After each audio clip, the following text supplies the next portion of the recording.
Ouais, famille, donc vraiment, vraiment, vraiment chercher il y a.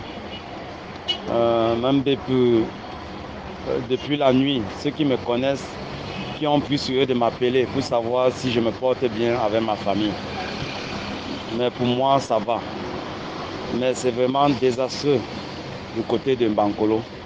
Tous mes voisins même ont été emportés par les eaux. Et c'est même pas que nous sommes dans une zone marécageuse.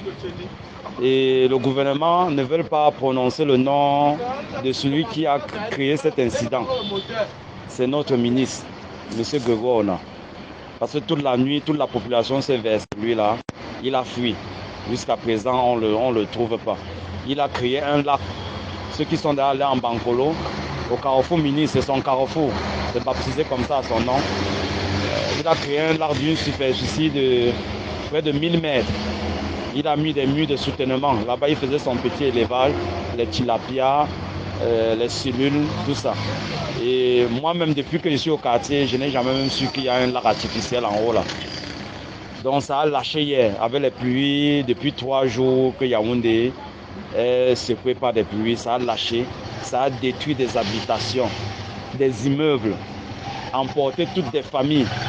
Hier soir, nous étions à 16 morts. Bon, Dieu merci, ma famille est épargnée, sauf mon garçon. Comme derrière la maison, j'ai ma petite ferme. Il a vu les eaux emporter la ferme des poulets et surtout les chèvres et les cabris. Lui, il a plongé dans l'eau. Lui, il a 12 ans. C'est Joachim. Il a plongé dans l'eau pour sauver la mère chèvre. Oui, nous l'avons réprimandé depuis hier. Nous l'avons menacé, mais on a finalement compris. Parce que quand il rentre du lycée, c'est lui qui nourrit sa mère chèvre. Quand je lui demande, Joachim, c'est quoi? Il dit que par ma mère chèvre, je voulais sauver ma mère chèvre. Donc les eaux l'ont entraîné jusqu'au niveau du pont Bankolo, près de 1000 mètres. Il s'est accroché sur un roseau, les Sissongo là, avec sa mère chèvre en main. Donc c'est les riverains qui l'ont sauvé. Donc lui-même, il devait partir. Dieu merci, il a quelques égratignures, mais ça va. Vraiment, famille, comme un bébé, vraiment, je sais que on n'est rien sans sa famille. Vraiment, par péché un peu là. On dit qu'il y a un monsieur qui a invité son ami chez lui. Son ami est arrivé.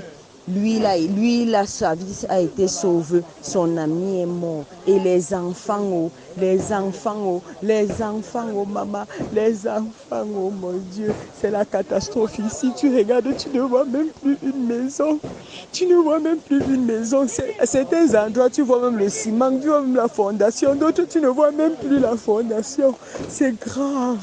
C'est tellement grave, tellement grave.